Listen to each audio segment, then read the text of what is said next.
Hello my dear student, welcome back my YouTube channel math with rock. आज हम start करने वाले हैं इंटीग्रल इक्वेशन। जैसे आप लोगों ने बोला था कि इंटीग्रल इक्वेशन पे वीडियो बनाइए सर, तो मैं सीरीज सेट के लिए इंटीग्रल इक्वेशन का वीडियो लेके आ रहा हूँ। ये फर्स्ट वीडियो है। सेकंड पार्ट में मैं और डिस्कस करूँगा इसके और कुछ क्वेश्चन। फर्स्ट पार्ट हमारा बेसिक होने वाला है और लेबनीज रूल से होने वाला है। लेबनीज रूल इसमें कैसे अप्लाई करते हैं, मीन्स इंटीग्रल से डिफ्रेंसिएशन में कैसे कन्वर्ट करेंगे जो भी हमारा इंटीग्रल इक्वेशन होगा। तो सबसे पहले आप देखो, इंटीग्रल इक्वेशन जो हमारा होता है u x equal to f of x plus lambda x1 x2 के एक्स जाए यू जाए डी जाए के फॉर्मेट में होता है। तो सबसे पहले मैं आपको ये बता दूं कि अगर आपने अभी तक मेरे व्हाट्सएप ग्रुप को ज्वाइन नहीं किया है तो व्हाट्सएप ग्रुप को ज्वाइन कर लो, क्योंकि हमने इस ग्रुप वीडियो के ग्रुप में डिस्क्रिप्शन में भी मैं लिंक को शेयर कर दूंगा। अदरवाइज मैंने कम्युनिटी पोस्ट में उसका लिंक और QR कोड को शेयर किया है, तो आप ज्वाइन कर लो क्योंकि उसमें आपको बेनिफिट होगा। मैं जैसे जैसे एग्जाम पास आ रहा है मैं उसमें बहुत सारे शॉर्ट नोट्स वगैरह शेयर करूँगा। तो आप वीडियो को लाइक करो, शेयर करो, सब्सक्राइब करो और कंटिन्यू देखते रहो, आपको काफ़ी हेल्पफुल होने वाला है। तो सब जैसे मैं इंटीग्रल इक्वेशन के बारे में बताया कि आपके पास इस फॉर्मेट में देखने को मिलेगा u x equal to f x plus lambda x1 two x2 के एक्स जाए यू जाए डी जाए। वेयर के एक्स जाए जो है ना हमारा, दिस इज कॉल्ड कर्नल। ये हमारा क्या होने वाला है, कर्नल होने वाला है, इसको हम कर्नल बोलते हैं। Here to dependent variable inner of the integration, integration के अंदर में जो है दो डिपेंडेंट वेरिएबल है, दो डिपेंडेंट वेरिएबल है। इस यही हमारा आइडेंटिफिकेशन है इंटीग्रल इक्वेशन को पहचानने के लिए। अब जो हमारा इंटीग्रल इक्वेशन होता है वो दो टाइप का होता है, फ्रेडोम इंटीग्रल इक्वेशन, एक वोल्टेरा होता है। तो जो ये वाला है फ्रेडोम इंटीग्रल इक्वेशन, ये इसमें क्या होने वाली है, जो इंटीग्रेशन की लिमिट है ना, limit of integration, limit of integration वो क्या होने वाले हैं, कांस्टेंट होने वाले हैं। कांस्टेंट मतलब समझ रहे हो, जैसे यहाँ वेरिएबल भी हो सकते हैं। और वोल्टेरा में क्या होने वाले हैं, लिमिट ऑफ इंटीग्रेशन जो होने वाला है वेरिएबल होने वाले हैं। वेरिएबल मतलब एक्स जैसे हो सकता है, ठीक।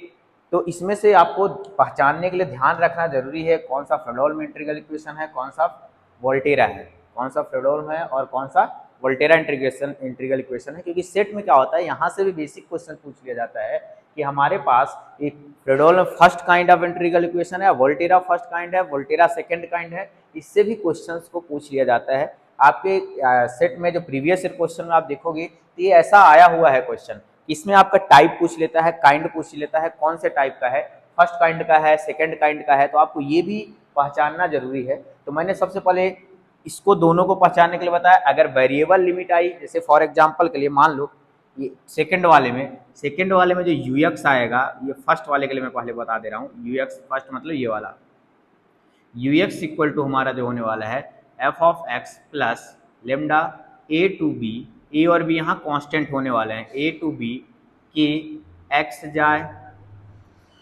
यू जाए डी जाए। ये हमारे पास क्या हो गया, ये हमारा फ्रेडोल्म इंटीग्रल इक्वेशन हो गया। वोल्टेरा में जब आप जाओगे, वोल्टेरा का लिखोगे सेकंड वाला हमारा, तो वो होने वाला है u x equal to f of x plus lambda times of, अब देखो यहाँ से ये फाई एक्स साई एक्स, ये दोनों वेरिएबल हो सकते हैं, फाई और साई दोनों वेरिएबल हो सकते हैं इंटीग्रल, बाकी ये सेम रहेगा। या फिर एक तो कांस्टेंट रहेगा जैसे ए हो गया, और ये हमारा क्या हो सकता है, वेरिएबल हो सकता है। या फिर इसी में बता दे रहा हूँ, लेमडा ये हमारा वेरिएबल हो सकता है और ये हमारा कांस्टेंट हो सकता है, ठीक। तो ये आपको क्या होगा, वोल्टेरा में क्या होने वाला है, दोनों वेरिएबल हो सकती हैं लिमिट्स, एक कांस्टेंट और एक वेरिएबल हो सकता है, आप इसको पहचानना। तो ध्यान रखना, जब वेरिएबल रहेगा तो आप क्या बोलोगे, वोल्टेरा है।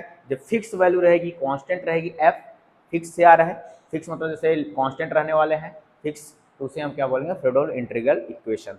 अब इसमें आता है first kind, second kind of Volterra, first kind of Fredholm integral equation, second kind of Fredholm integral equation, similarly first kind of Volterra integral equation और second kind of Volterra integral equation।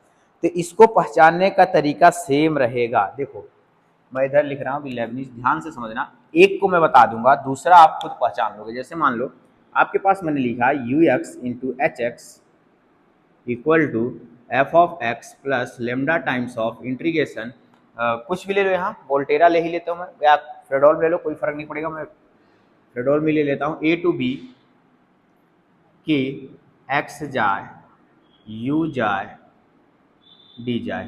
तो सारी चीजें किस पे depend करेंगी? F x पे depend करेंगी। अगर हियर ध्यान समझना, चीजों को अच्छे समझना, अगर F of x non zero हुआ तो वो हमारा कैसा होगा? नॉन होमोजीनियस सिस्टम होगा। कैसा होगा? नॉन होमोजीनियस, नॉन होमोजीनियस होगा। अगर एफ एक्स हमारा जीरो हो गया, वो क्या होने वाला है? होमोजीनियस होने वाला है। ठीक, मैंने बता ही दिया ये पहला केस, ये दूसरा केस। तीसरा केस हो सकता है आपका लिमिट ऑफ इंटीग्रेशन, वो तो पहचान लिए। लिमिट ऑफ इंटीग्रेशन अगर वेरिएबल हुई, इसका मतलब वो क्या होगा? वोल्टेरा। अगर कांस्टेंट हुई तो क्या होने वाला है? फ्रेडोल। फ्रेडोल इंटीग्रल इक्वेशन। अब नाम कैसे लोगे इसको?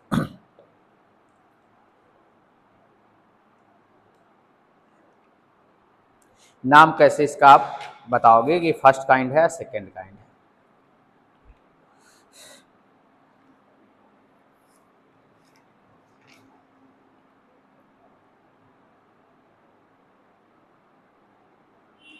अगर मान लो इफ, अब देखो इस यहां एच भी है, अगर इफ वाला case, if H of x बराबर जीरो हो जाए, अगर ये एच एक्स जीरो हो जाए और हमारा क्या हो? एफ ऑफ एक्स क्या हो? नॉन जीरो हो। ध्यान समझना, एच एक्स जीरो हो जाए और एफ एक्स क्या हो? नॉन जीरो हो, तब हमारे पास जो आएगा ये जीरो हो जाएगा पूरा। तो क्या आ जाएगा?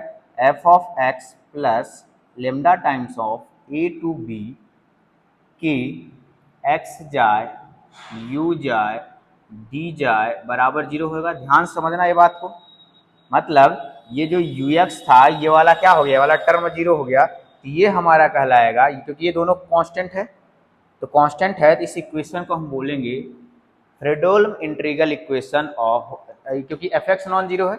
एफ एक्स नॉन जीरो होना मतलब क्या शो कर रहा है? Non homogeneous. तो नॉन होमोजीनियस, क्योंकि एफ एक्स यहाँ नॉन जीरो है, फ्रेडोल्म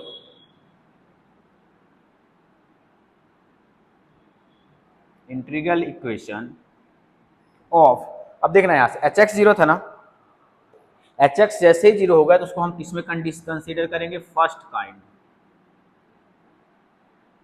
फर्स्ट काइंड, ये अच्छे से नोट डाउन करना।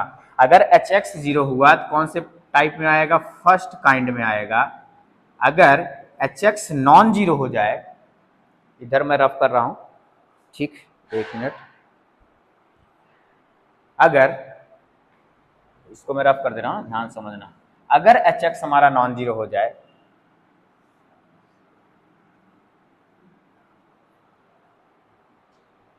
दूसरा case, if h x equal to not equal zero हो जाए, तो ये एच एक्स जीरो होता है तो फर्स्ट काइंड, क्या किस में आने वाला है? Second kind. ठीक, अगर एफ एक्स नॉन जीरो हुआ तो क्या होगा? Non homogeneous. अगर एफ एक्स जीरो हो गया तो क्या हो जाएगा? होमोजीनियस।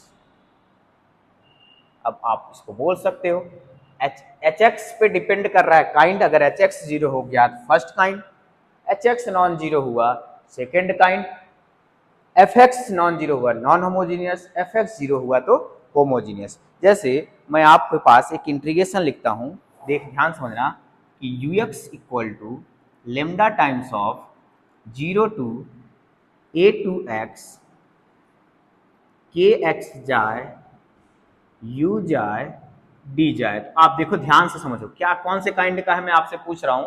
सबसे पहले देखो इंटीग्रेशन का लिमिट क्या है? वोल्टेरा, वेरिएबल है तो वोल्टेरा हो गया ये। एफ ऑफ एक्स जीरो है, इसका मतलब क्या हो गया? होमोजीनियस हो गया। Homogeneous Volterra equation. H x क्या, देखो एच एक्स यहाँ होता था, एच एक्स नॉन जीरो है तो क्या हो जाएगा? Second kind. कौन से टाइप का हो गया? Second kind. तो ये क्या हो गया? वोल्टेरा है integral homogeneous Volterra equation of second kind, इसको क्या बोलेंगे, homogeneous Volterra equation of second kind. तो ये आपका एक क्वेश्चन आया हुआ है, इसलिए आप इसको पहचानना जरूरी है। मैं क्वेश्चन आपको बता दे रहा हूँ कौन सा क्वेश्चन कौन से ईयर में आया हुआ है, इसलिए इसका पहचान होना बहुत जरूरी है। ठीक, आई थिंक शायद 2018 का क्वेश्चन है। मैं क्वेश्चन ही लिख दे रहा हूँ, इसको मैं रफ कर रहा हूँ। अब आपको समझ में आया होगा क्या क्या मैं बात कर रहा हूँ। ज़्यादा इंपॉर्टेंट है इसको समझना, फर्स्ट काइंड क्या होगा, सेकेंड काइंड क्या होगा। फर्स्ट काइंड क्या होता है, जब एच एक्स जीरो हो जाएगा। सेकेंड काइंड क्या होता है, जब एच एक्स नॉन जीरो होगा। होमोजीनियस नॉन होमोजीनियस आप समझ लिए। जैसे मान लो मैं लिखा y of x equal to f of x plus lambda times of 0 to 2 के एक्स टी, ये आपका क्वेश्चन है, बस मैच करना था, वाई टी डी टी। अब आप देखो यहाँ से, तो यहाँ एच एक्स नॉन जीरो है पहली चीज़, क्योंकि ये वाला टर्म प्रेजेंट है, नॉन जीरो है क्योंकि you x into h x होता था, तो यहाँ वाई एक्स दिया है। एफ ऑफ एक्स प्रेजेंट है, ये हमारा क्या है, कांस्टेंट है, तो कौन सा हुआ, फ्रेडोल्म हुआ। एफ एक्स नॉन जीरो है तो कितना हो गया, नॉन होमोजीनियस हो गया। और एच एक्स नॉन जीरो है तो कौन सा हुआ, सेकेंड काइंड। तो क्या हो जाएगा, Fredholm integral equation, Fredholm integral equation of second kind. ठीक, क्या होने वाला है ये, Fredholm integral equation of second kind. तो बात समझ में आई, ये कौन सा होने वाला है, Fredholm integral equation of second kind, क्योंकि वेरी फिक्स थी। सेकेंड काइंड होने का मतलब क्या हुआ, सेकेंड काइंड होने का मतलब हुआ कि एच एक्स नॉन जीरो है। नॉन होमोजीनियस भी बोल देते, non homogeneous Fredholm integral equation of second kind. दूसरा मान लो इसी क्वेश्चन में दे रहा हूं, sine x equal to lambda times of 0 to 1 x t y t, x और टी है, ब्रैकेट नहीं है, x into t y t d t है। अब देखो इसमें भी क्या है, लिमिट फिक्स है, फिक्स है, तो इस क्या होगा, इसमें देख रहे हो कि एच एक्स जीरो है, क्योंकि इसको एक तरफ लेके आओगे तो क्या बनेगा, देखो ध्यान से, sine x minus lambda times of 0 to 1 x t y t d t बराबर जीरो हो गया, इक्वल टू वाई एक्स नहीं है। इसका मतलब कौन सा काइंड हो गया, फर्स्ट काइंड। कौन सा काइंड हो गया, फर्स्ट काइंड। कौन सा है ये, वोल्टेरा, वोल्टेरा सॉरी फ्रेडोल्म, क्योंकि इसकी वैल्यू फिक्स है, Fredholm integral equation of first kind, first kind. तो ये आप ध्यान रखना, मेन मेन चीज़ों को ध्यान रखना, आप नोट करना, क्योंकि ये ऐसा बेसिक क्वेश्चन है, लेकिन आते हैं आप सब पहचान ही नहीं पाओगे, फिर दिक्कत हो जाएगी। तो ये आप ध्यान रखना। ठीक, तो मैं ये क्वेश्चन आया हुआ है, ये सारे क्वेश्चन है, 4 थे, तो 2 वोल्टेरा से था और 2 फ्रेडोल्म से था, फर्स्ट काइंड और सेकंड काइंड दोनों। तो ये आप पहचान लोगे, मैं क्वेश्चन नहीं लिख रहा हूँ, क्वेश्चन आप कर लोगे, इसको कोई भी बेसिक बुक होगी उससे आप क्वेश्चन कर सकते हो। अब आपका आता है लेबनीज रूल। तो आप ध्यान रखोगे, क्या ध्यान रखोगे कि हमारे पास जो भी इक्वेशन होगा, मैक्सिमम मैक्सिमम जो हमारे वोल्टेरा इंटीग्रल इक्वेशन होने वाले हैं, जिसमें वेरिएबल लिमिट होने वाली है, उनमें हम किसका यूज करने वाले हैं, लेबनीज रूल का यूज करने वाले हैं। लेबनीज रूल में क्या होगा कि हमारे दोनों वेरिएबल होंगे, F of x alpha D alpha, या फिर उसके साथ साथ कुछ लिमिट रहेंगी। तो ये इस तरीके से रूल होगा, इसको आप नोट कर लो, मैं इसका क्वेश्चन कराऊंगा। ठीक, फिर इसके बाद आता है आपका रिजॉल्वेंट कर्नेल। आपके एग्जाम में रिजॉल्वेंट कर्नेल निकालने के लिए क्वेश्चंस आता है। ठीक, तो मैं रिजॉल्वेंट कर्नेल के बारे में बता दे रहा हूँ।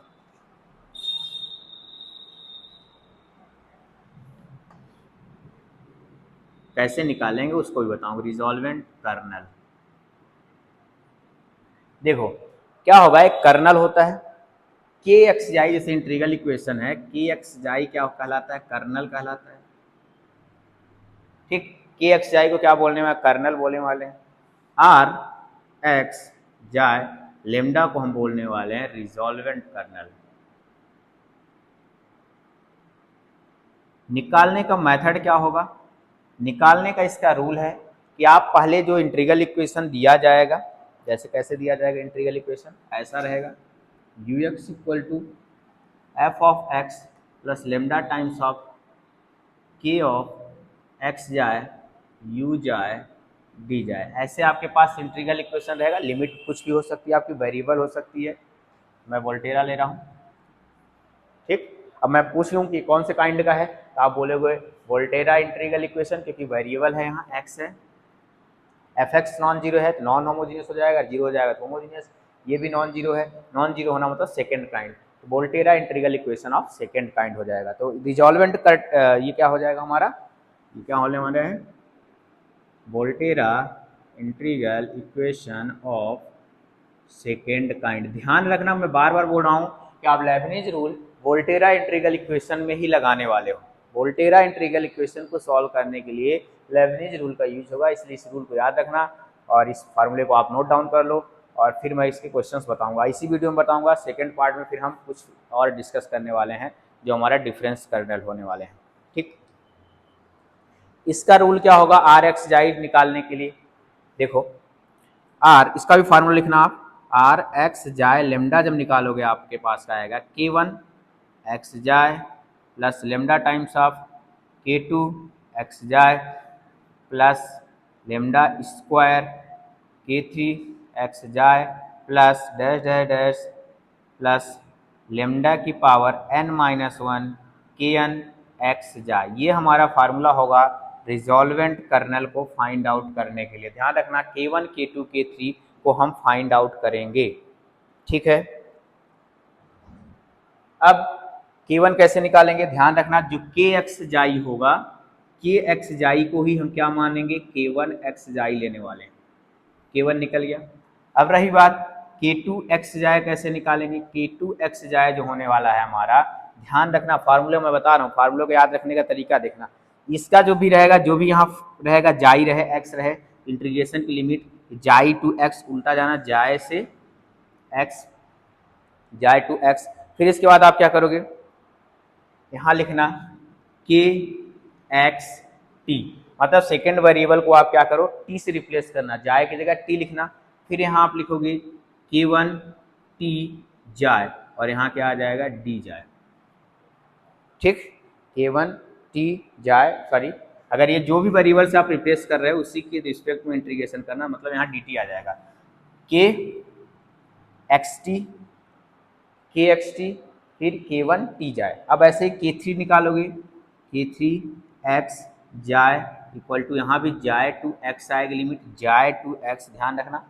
फिर के एक्स टी, ये के एक्स टी ही रहेगा। अब की बार K2 K2 निकाले तो यहाँ K1 आया था, K3 निकालोगे तो यहाँ क्या आएगा K2 आएगा, टी जाए डी टी। सिमिलरली ऐसे ऐसे करके आप सभी को निकाल लोगे। तो ये इंपॉर्टेंट है, के एक्स जाए इक्वल टू K1 एक्स जाए ले लेंगे, K2 एक्स जाए इक्वल टू जाए to x, k x T, K1 T जाए, K3 एक्स जाए इक्वल टू जाए to x, k x T, K2 T जाए डी टी।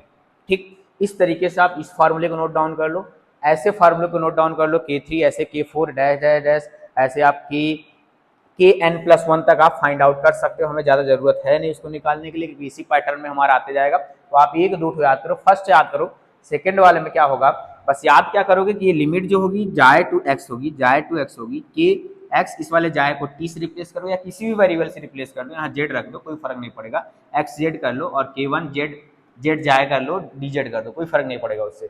वेरिएबल का खासा ध्यान रखना है, यहाँ वेरिएबल में ही प्रॉब्लम होती है, कौन सा वेरिएबल क्या आएगा, जो आप रख रहे हो उसी पैटर्न को फॉलो करते जाओ, ठीक। तो आप इसको नोट डाउन कर लो, क्योंकि मैं रफ करूंगा, देन इसके बाद एक क्वेश्चंस बताऊंगा जिसमें आपको रिजॉल्वेंट कर्नल फाइंड आउट करना है, और आप ही के एग्जाम का क्वेश्चन है वो क्वेश्चन, ठीक। इसको रफ कर लो एक बार, इसको मैं रफ कर दे रहा हूँ, एक बार आप इसको नोट डाउन कर लो, एक मिनट, ठीक। ये लेवरेज रूल भी नोट डाउन कर लेना। पहले हम रिजॉल्वेंट कर्नल फाइंड आउट करेंगे, देन इसके बाद क्वेश्चन करेंगे। इसके क्वेश्चन जब करूंगा तब आपको अच्छे समझ में आएगा। अभी आप देख लो, मैं बेसिक से क्वेश्चन इसको करवा रहा हूं। जैसे क्वेश्चन है आपके पास, find the resolvent kernel. First question है फाइंड दी, अभी इसके ऑब्जेक्टिव नहीं कर रहा हूं, उसी क्वेश्चन को मैं ऐसे लिख दिया हूं, रिजॉल्वेंट कर्नल आपको निकालना है, बस इसी फार्मूले का यूज करके निकालेंगे। Find the resolvent kernel of के एक्स जाए, आपके पास जो कर्नल है वो क्या है, के एक्स जाए इक्वल टू है ई की पावर एक्स माइनस जाए, है ना, ये ना, ठीक है। अब क्या करोगे आप, सबसे पहले मैंने क्या बोला था, जो हमारा के एक्स जाए होगा उसी को हम क्या बोलने वाले हैं, K1 एक्स जाए बोलने वाले हैं, तो ये एक्स माइनस जाए ही होगा। अब निकालते हैं K2 एक्स जाए, फार्मूला क्या होगा, इंटीग्रेशन जाए टू एक्स, आप बोल बोल के बार बार फार्मूला लिखो, जाए टू एक्स इसका इंटीग्रेशन लिमिट हो गया। फिर क्या करते थे, के यहाँ लिखा था हमने टी एक्स टी, फिर यहाँ लिखते थे के वन, यहाँ टी, फिर जाए, फिर डी टी। अब रखो यहाँ सबकी वैल्यू, जाए to x k x T, जाए की जगह टी आ गया, ई की पावर एक्स माइनस टी, के वन टी जाए, यही है सेम चीज, के एक्स टी हमारा ये था, के वन टी जाए तो एक्स की जगह कितना आ जाएगा टी, और उसकी जगह क्या है जाए, और यहाँ क्या आ जाएगा डी टी। यहाँ देख रहे हो बेस सेम है, जाए टू एक्स ई की power x minus T plus T minus जाए, टी से टी कट जाए डी टी, ये बाहर आ जाएगा हमारे पास, ई की पावर एक्स माइनस जाए बाहर आ जाएगा, यहाँ आ जाएगा डी टी, और यहाँ आ जाएगा जाए टू एक्स, ई की पावर एक्स माइनस जाए, और इसका इंटीग्रेशन करोगे तो कितना आ जाएगा, अपर limit minus lower limit x minus जाए, ये आपके पास के टू एक्स टी आ गया। इसको दे दे क्वेश्चन नंबर सेकेंड, ई की पावर एक्स माइनस ई की पावर ई की पावर एक्स माइनस जाए एक्स माइनस जाए, ठीक। अब आप निकालो के थ्री ऑफ एक्स जाए, देखो के थ्री ऑफ एक्स जाए, फिर से फार्मूला लिख लो एक बार, लिमिट जाए टू एक्स, क्या आएगा आपके पास के एक्स टी, ठीक, फिर आएगा यहाँ के टू टी आएगा, ध्यान रखना जो यहाँ अंत होगा यहीं से शुरुआत करना, आप जहाँ से अंत होगा यहीं शुरुआत करना, जाए था तो जाए डी टी, ठीक। अब यहाँ से के एक्स जाए, फिर से वही आप क्या करोगे एक्स टी, जाए टू एक्स ई की पावर एक्स माइनस टी, के टू ऑफ एक्स जाए ई की पावर टी माइनस ई की पावर टी माइनस जाए, और यहाँ पास x माइनस जाए है तो x माइनस जाए को भी आप क्या लिख लोगे, t माइनस जाए, और फिर यहाँ क्या आएगा dt, ठीक। ये वाली वैल्यू मैंने यहाँ ये वाली वैल्यू यहाँ से उठाई है, ठीक। अब क्या होगा, फिर से t से t कट जाएगा तो e की पावर x माइनस जाए फिर से बाहर आएगा, इंटीग्रेशन जाए टू x t माइनस जाए dt। अब क्या करना है, इसका इंटीग्रेशन करना है t माइनस जाए dt का, इसका इंटीग्रेशन करेंगे हम तो क्या आएगा ई की पावर x माइनस जाए, या आ जाएगा t माइनस जाए का whole square upon two, t minus जाए का whole square upon two, limit हमारी आ जाएगी जाए टू x, टी की रिस्पेक्ट कर रहा है, लिमिट रखोगे तो क्या आएगा यहाँ से ई की पावर x माइनस जाए, टी की जगह x रखोगे तो x माइनस जाए का whole square upon two, upper limit minus lower limit करोगे टी की जगह जाए रखोगे जीरो आ जाएगा, ठीक। तो आपके पास देखोगे ये आ गया ई की पावर एक्स माइनस जाए का whole square upon factorial to.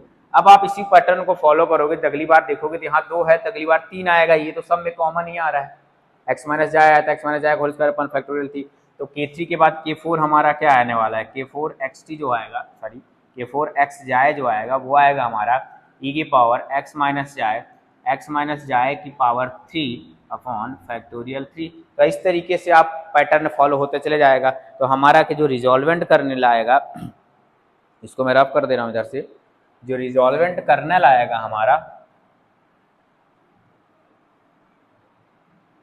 ठीक, जो रिजॉल्वेंट करने लाता है उसका फार्मूला क्या हमने नोट डाउन कराया था, आर एक्स जाए लेमडा इक्वल टू होता है k x k one x जाए plus lambda k two x जाए plus lambda k three x जाए, लेमडा स्क्वायर आएगा plus up to so on lambda की power n minus one k n x जाए। यहाँ से आप आओगे के वन एक्स जाए कितना था हमारे पास ई की पावर एक्स माइनस जाए प्लस लेमडा ई की पावर एक्स माइनस जाए और एक्स माइनस जाए प्लस लेमडा स्क्वायर ई की पावर एक्स माइनस जाए का whole square upon factorial two plus lambda की पावर थ्री ई की पावर एक्स माइनस जाए की power three upon factorial three up to so on ऐसे आता जाएगा, और लास्ट में हमारा पावर में n रहेगा तो के एन वाला निकालोगे तो उसमें भी क्या आ जाएगा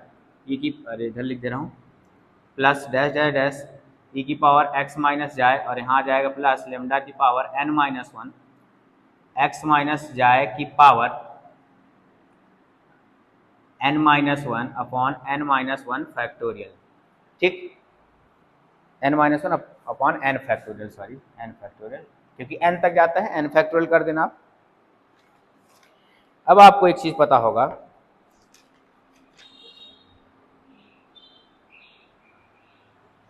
अब यहां से क्या करो आप, सबकी वैल्यू पुट कर दिया, देख रहे हो e की पावर x माइनस जाए बाहर निकल जाएगा, सब में दिख रहा है, क्या बचेगा 1 प्लस लेमडा x माइनस जाए plus lambda square x minus जाए का whole square upon factorial 2 up to dash dash dash lambda की power n minus 1 x minus जाए की power n minus upon factorial n।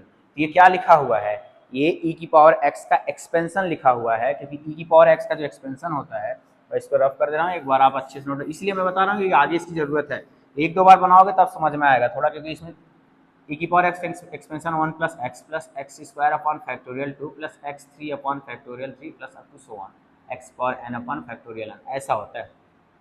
ठीक, और यहाँ x की जगह पे क्या लिखा हुआ है, x की जगह पे यहाँ लिखा हुआ है x माइनस जाए, लेमडा x माइनस जाए, ये x है, तो आ जाएगा e की पावर x माइनस जाए इंटू e की पावर लेमडा x माइनस जाए। तो जो आपके एग्जाम में क्वेश्चन आया था वहां लेमडा की वैल्यू क्या दी गई थी, -1 दिया गया था, ध्यान रखना। अभी पहले इसको सॉल्व कर लो, तो x माइनस जाए plus lambda times of x minus जाए, तो हमारा जो रिजॉल्वेंट कर्नेल आर एक्स जाए लेमडा इक्वल टू आएगा e की पावर x माइनस जाए, आप कॉमन ले लो यहाँ से, तो क्या बचेगा x माइनस जाए, x माइनस अगर जाए कॉमन ले लोगे तो 1 प्लस लेमडा बचेगा, 1 प्लस लेमडा, ये हमारा क्या आया, रिजॉल्वेंट कर्नल आया। अब आपके एग्जाम में जो क्वेश्चन था सेम क्वेश्चन था एज इट इज, वहां लेमडा की वैल्यू क्या बोला था -1, तो आपको यहाँ लेमडा की जगह -1 रख दोगे तो रिजॉल्वेंट कर्नल कितना आएगा, -1 0, तो 1 आ जाएगा इसका रिजॉल्वेंट कर्नल, क्योंकि यहाँ -1 प्लस 1 0 हो जाएगी, और 0 वैल्यू कितनी होती है 1 होती है। तो ये आपके एग्जाम का क्वेश्चन था, हमने रिजॉल्वेंट कर्नल ऐसे ही फाइंड करना है, जो फार्मूले हैं जो इंटीग्रेशन है उसको आप फाइंड कर लोगे तो एक दो बार में, और एक क्वेश्चन और है उसमें आपसे K1 K2 K3 की वैल्यू पूछा है रिजॉल्वेंट कर्नल में, तो मैं क्वेश्चन यही है सेम इसी तरीके से, आप K1 K2 K3 की वैल्यू निकाल लो, उसको ऑप्शन चेक कर लो, 2 ही 3 ऑप्शन में करेक्ट हो जाएगा, जो भी करेक्ट होगा, तो रिजॉल्वेंट कर्नल इस तरीके से निकालेंगे, इसके मैं क्वेश्चन करूंगा जो आए हुए हैं। तो रिजॉल्वेंट कर्नल का एक क्वेश्चन हो गया। अब आते हैं हम लोग लेबनिज रूल के क्वेश्चंस कैसे करने वाले हैं। अब मैं आपके प्रॉपर क्वेश्चन को सॉल्व करूंगा। देखो यार, मैंने बोला कि जब वोल्टेरा इक्वेशन दिया रहेगा तभी आपको डिफरेंशिएशन मींस लेबनिज रूल का यूज करना है। अगर वोल्टेरा इक्वेशन नहीं गिवन है और कर्नल हमारा डिफरेंस कर्नल है, डिफरेंस कर्नल बोले तो अगर हमारा कर्नल जो है साइन ऑफ x माइनस जाए कॉस ऑफ x माइनस जाए, ऐसे टाइप के कर्नल है डिफरेंस कर्नल, तो इसमें हम लोग किसका यूज करने वाले हैं, लाप्लास ट्रांसफॉर्मेशन। इसको नेक्स्ट वीडियो में डिस्कस करूंगा, ध्यान रखना, कंफ्यूज मत हो जाना कौन सा रूल यूज करना है। अदरवाइज इसके अलावा में हम लोग लेबनिज रूल जो भी मैंने लिखा है उसका यूज करके मैं इंटीग्रल इक्वेशन के सोल्यूशन को फाइंड आउट कर सकता हूँ, ये इसमें लाप्लास लगेगा। ठीक, वोल्टेरा में अगर हमारा फ्रेडोल में इंटीग्रल इक्वेशन हो गया तो उसको सॉल्व करने का तरीका अलग है। तो मैं अब क्वेश्चन